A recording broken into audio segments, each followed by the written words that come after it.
Prime minister Rishi Sunak ने telephone किया prime minister Narendra Modi साहब को। तो ऋषि सुनक साहब ने उनसे जो बायलैटरल टाइज हैं और खास तौर पर progress being made towards an ambitious deal in the ongoing India UK free trade agreement FT. देखें आपके पास क्या चॉइस है।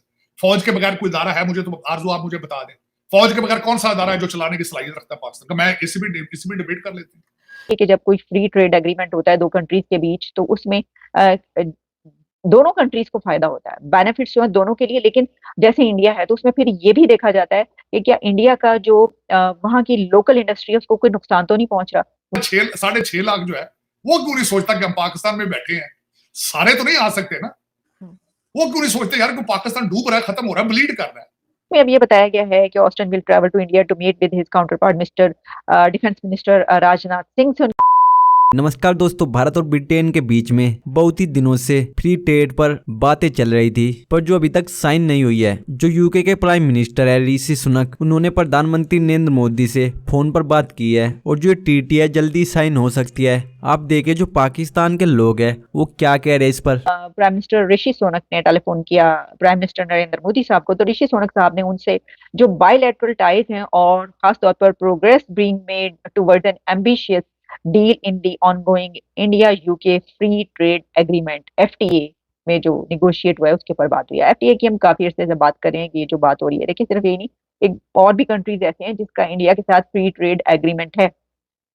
अच्छा, अब इस फ्री ट्रेड एग्रीमेंट को जब आप देखते हैं कि ये क्या है, इसके बहुत सी इसकी डिटेल्स हैं आपको मिलेंगी, जिसमें खास तौर पर जो ये है वो ये एक्सपेक्टेशन की जा रही है कि sign a proposed free trade agreement FTA deal, और उसमें ये बात कही जाती थी कि एंड ऑफ अक्टूबर जो है उसमें ये अब हो जाएगा, लेकिन उसके अंदर जो टैरिफ है उसके ऊपर कमी की जाए, बहुत सी ऐसी छूट दी जाए, टैक्सेस के ऊपर जो है वो बात होती है।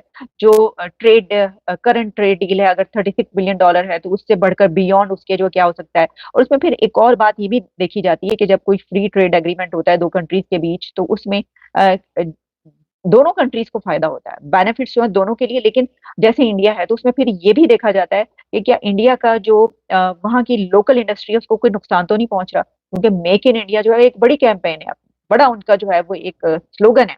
तो उसमें ये दो कंट्रीज के बीच बहुत जरूरी होता है देखना कि किसी कंट्री की लोकल इंडस्ट्री, वहां के मैन्युफैक्चरर्स, उनके अपने लोग जो उनको कोई नुकसान ना पहुंच रहा हो। तो जनाब ये जो ट्रेड की तो हम बात ही क्या करें, मतलब पूरी दुनिया की जो है वो ट्रेड, लोग चाहते हैं कि वहां पे उनके साथ ट्रेड हो। और यही क्या, हमने तो आपको ये भी बताया अपने पिछले प्रोग्राम में, अगर आप उठाकर देखिए कि उसमें जो मोहम्मद बिन सलमान है क्राउन प्रिंस, उन्होंने किस तरीके से बिलियंस ऑफ डॉलर्स जो है वो आईपीएल में लगाना चाहते हैं और कहते हैं कि उनकी नजर है उनकी स्टेक्स पर और उनके अपने स्टेक्स भी उसके अंदर होने चाहिए। तो वो जो फ्यूचर देख रहे हैं ना वो देख रहे हैं कि कौन सी कंट्री का क्या फ्यूचर है, तो वो हर कंट्री ये चाहता है कि कहीं ना कहीं जो है वो बीच में अपना अड़ जाए कहीं पर, और ताकि उसको भी फायदा हो। तो ये तो चल रहा है। मैंने आपको भी ये बताया कि जिस तरीके से ये एफर्ट्स चल रही हैं, कहीं से खबरें आती है वो वहां पहुंचे में, कहीं से आती है फिर उनके कंट्री में यहाँ पे पहुंच गया। अब देखिए आगे कितनी समिट्स, जो एक आर्टिफिशियल इंटेलिजेंस की समिट जो है वो भी दिसंबर में है, क्वाड की उस पर बात की जा रही है। लॉयड ऑस्टिन जो है वो आ रहे हैं, लॉयड ऑस्टिन जो आ रहे हैं, पहले मैं सिएटल से पहले मैं जरा उसकी बात आपको बता दूं, मैंने सोचा इसको भी जरा टच कर लिया जाए।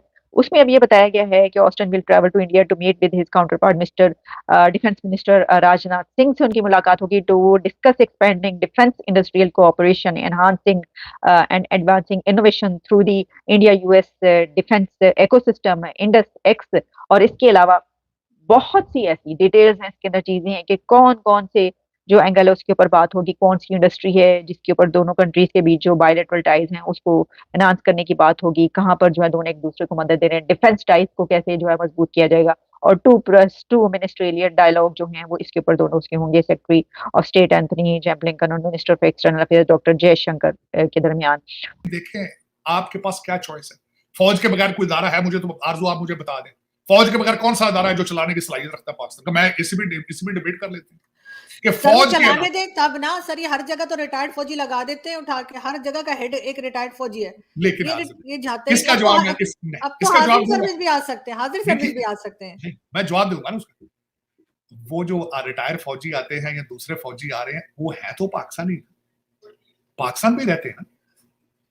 वो पाकिस्तान के बारे में वो क्यों नहीं सोचते कि पाकिस्तान क्यों डूब रहा है, वो क्यों नहीं सोचते, क्या बात।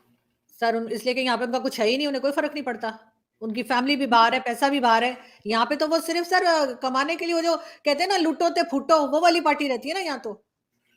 नहीं, वो देखे 7 लाख फौज है, सारी की सारी तो नहीं बाहर, वो तो चंद उनके ऊपर वाले अफसरान हो जाते होंगे, हाँ रिटायर होके निकल जाते होंगे हाँ, पतले उन्हीं गले को से, कह रही हूँ, लेकिन ये कि बाकी तो उन्हीं को सारे कह रही हूँ, उन्हीं को कह रही हूँ जो ऊपर हाँ, ऊपर नहीं, के वो हैं उन्हीं लेकिन को। छोटे वाले जो बाकी 6 लाख ऊपर वाले होंगे 50,000, तो नीचे वाला 6.5 लाख जो है वो क्यों नहीं सोचता कि हम पाकिस्तान में बैठे हैं, सारे तो नहीं आ सकते ना।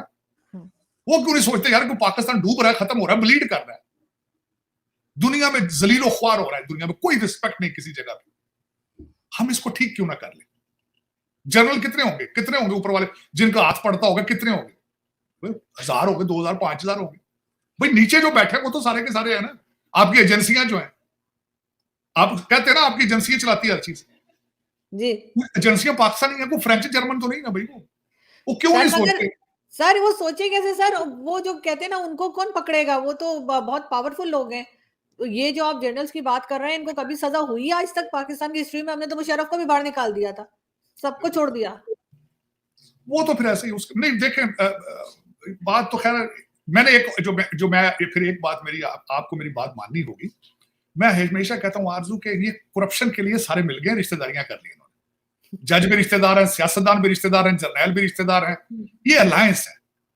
मैंने आपको मिसाल एक पेश की थी कि आप लाहौर का जो कोर कमांडर थे, जो पीटीआई के जो लीडर थे कोर कमांडर, जिनकी पतलून न्याजी साहब के हमारे मुर्शद के भांजे ने लहराई थी, और उन्होंने कहा था कि देखें इसकी बेस 50 साइज की है, हालांकि वो लगते तो दुबले पतले थे।